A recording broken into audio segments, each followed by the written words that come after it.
шаарында 12 аймактык кеңеш бириктирилип, 6 муниципалдык аймактык башкармалык болуп түзүлүп, жетекчилери дайындалды. Өлкө башчы Сооронбай Жээнбеков Баткен облусуна иш сапары менен барды.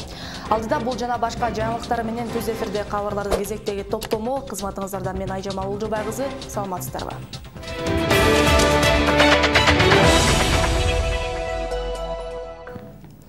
Башкы прокуратура декларациялык кирешилерди толтурууда 1200 мамлекеттик кызматкер мыйзам бузганын аныктады. Бул тууралуу маалымат прокуратуранын сайтына жарыяланды. Аларга чара көрүү максатында 120 акт түзүлүп, текшерүүнүн жүрүшүндө 174 кызматкер тартиптик жоопкерчиликке тартылды. Ал эми 608 кызматкерге административдик жаза берилди. Мыйзамсыз баюу жана түшкөн кирешилерди мыйзамдаштырып алгандар боюнча 2 кылмыш иши козголгон. Ош шаарында 12 аймактык кеңеш бириктирилип, 6 муниципалдык аймактык башкармалык болуп түзүлдү. Бул тууралуу мэриянын басма сөз кызматы билдирди. Кыргыз Республикасынын Эмгек кодексинин 14-беренеси жана мамлекеттик жарандык кызмат жана муниципалдык кызмат жөнүндө мыйзамынын 23-беренеси боюнча Ош шаарынын мэриясынын муниципалдык аймактык башкармалынын башчылары дайындалды.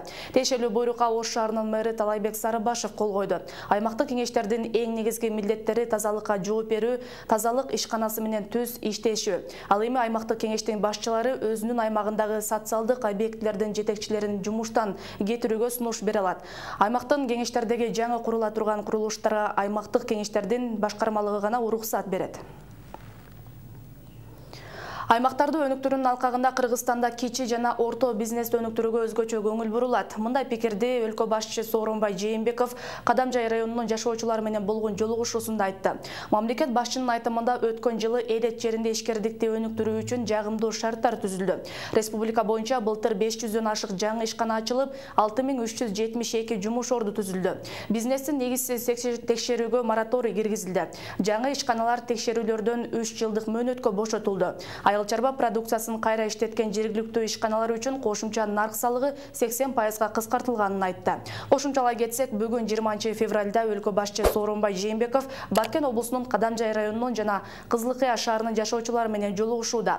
21 февралда Жалал-Абад облусунун Сузак районунда болот. Мамлекет башчысы бул аймактардагы инфраструктуралык, социалдык, өндүрүштүк жана билим берүү объектилери менен таанышат.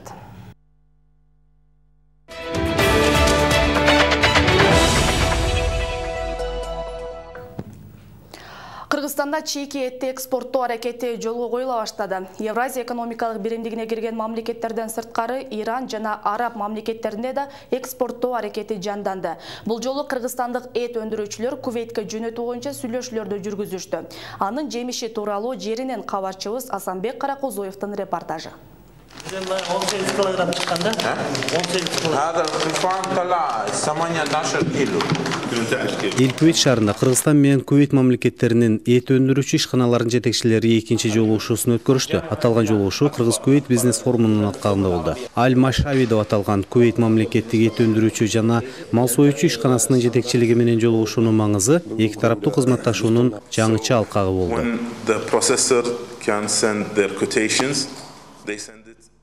Негизинен Кувейтке 30га жакын бизнес чөйрөсүнүн өкүлдөрү келип, көп тармактуу кызматташуу боюнча сүйлөшүүлөрдү жүргүзүшүүдө. Кыргызстандан эт экспорттоо боюнча сүйлөшүү 2015 да болгон. Анда маалымдоо иретинде өткөндүгүн инвестицияларды илгерилетүү жана коргоо агенттигинин директору Шуңкарбек Адылбек уулу билдирди. Ал эми бул жолу кызматташуунун реалдуу багыттары талкууланды. Өзүңүздөр билесиздер, Кувейтте кички мамлекет, бирок бай мамлекет, бул жакта жашаган жарандардын киреше деңгээли абдан жогору, ошондуктан көп бир мындай айыл чарба продукцияларынын бири 95%-ын импорттошот. Анын ичинде эт, тиги кургатылган жер жемиштер, бал, мындай жер жемиштер, ошондуктан чийки жер жемиштер, ошондуктан мен ойлоп турам, эттен бөлөк дагы биз продукцияны чыгарганга да аракет кылабыз. Болгон азыр ушул чоң маселе, биз дагы билчүбүз, ушул жеткирүү боюнча маселе боюнча сүйлөшөбүз. Биз буга чейин мындай так кызыктар болгон компанияны эми мына бүгүнкү күндө сүйлөшүүлөрдүн жыйынтыгы менен алгандан кийин биз дагы ушул жеткирүү маселесин, транспортировка маселесин чечкенге болгон күч аракетибизди жумшайбыз. Кувейтте этке болгон талап жогору, андыктан Кыргызстандан импорт кылууга кызыктар. Бирок кызматташуунун негизгиделген эки маселеси бар. Биринчиси этти Кувейтке түз экспорттоо. Анткени Кыргызстандан бул мамлекетке түз авиа каттам жок. Экинчиси продукция келип, атайын лабораторияда текшерилип чыккандан кийин гана төлөмдөрдү жүргүзүү үчүн убакыт талап кылынып калат. Чындыгында биз башка мамлекеттерден атайын компаниялар аркылуу пахта, бал жана жашылча жемиштерди импорт кылабыз. Ага карго же биз үчүн ыңгайлуу болгон учактарды пайдаланабыз. Чүйдөгү Торо эт өндүрүүчү компаниясы бир күндө 600-гө жакын союш союуга мүмкүнчүлүгү бар. Анын үстүнө алар халал продукция өндүрөт деген атайын сертификатка алгачкылардан болуп ээ болушкан. Учурда аталган компания Иранга эт экспорттоп жатышат. Сертификация боюнча биз деген халал сертификат 5.01 эң биринчи болуп халал сертификатты алдык. Госстандарт, муфтият, Минэкономдон бергитилген. Хас сертификаттарыбыз бар полностью. Бүгүнкү күндө Иранга уже жөнөтүп атабыз. Иранга биз 56 тонна жөнөттүк, азырдагы 480 тоннага уже договор кылдык. Булар эмеде Ороз айдан кийин барабыз дейт Кыргызстанга. Барганда биздин ишканалар менен таанышып, көрүп, анан биз менен келишим түзгөнгө даяр экен. Биз дагы булар менен келишим түзгөнгө даярбыз. Кыргызстанда заманбап мал союучу 10дон ашык ишкана иштеп келет. Мындай жаңы ишканалар менен бардык аймактар камсыз болоору убадаланган. Учурда эт азыктарын экспорттоодо аны кабыл алуучу тарапты Кыргызстанда талапка жооп бере турган мал союучу жайлар бар экендигине ынандыруу иштери жүрүп жатат. Өлкөдө эт менен сүт азыктарын өндүрүү жогорулагандыгынын себебин малдын саны көбөйүп жаткандыгы менен байланыштырышат. Негизинен бул продукциялар Евразия экономикалык биримдигине кирген өлкөлөргө экспорттолууда. Ал эми Ирандан сырткары араб мамлекеттерине чийки эт өндүрүү акыркы жылдары ишке баштады. Асанбек Каракозиев, Надирбек Боронбаев, Ынтымак, Эл Кувейт шаары. Ош шаарынын мэри Талайбек Сарыбашев Кыргызстандын футбол федерациясынын президенти Канатбек Маматов жана Алай футболдук клубунун курамасы менен жолугушту. Жыйында Алай командасын 2018-жылы өлкөнүн вице-чемпиондук наамына болгондугу үчүн сыйлоо аземи болду. Анда футбол федерациясынын президенти Канатбек Маматов команданын жалпы курамасына вице-чемпиондук медалдарды жана 280 000 сом акчалай сыйлык тапшырды. Ал эми Ош шаарынын мэри Алай клубунун вице-президенти Сейитбек Хаматовго командага 100 000 сом акча каражатын берди.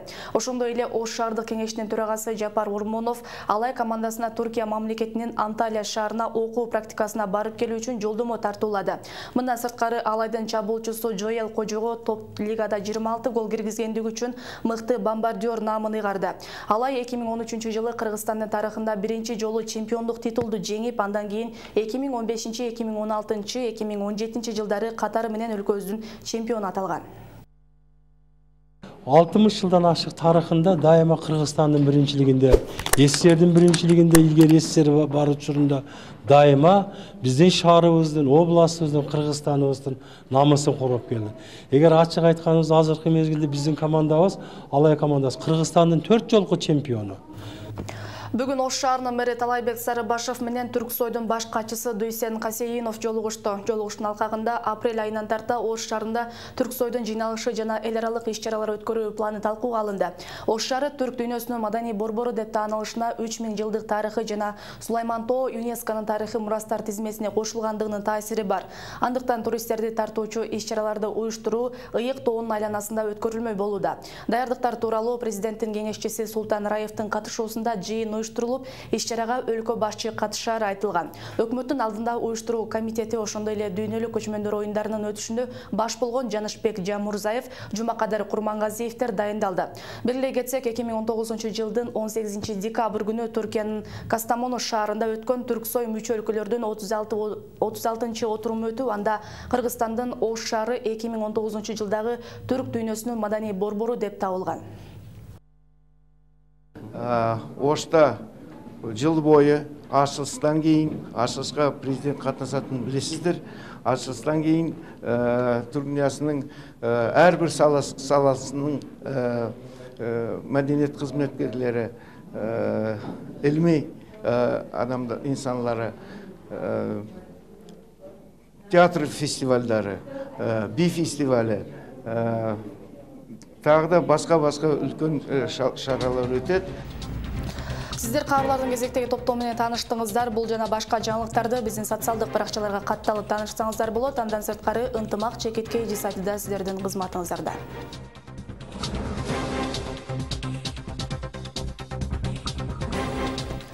Мен сіздеріне қоштошуым, кечиңиздер көңүл улансын.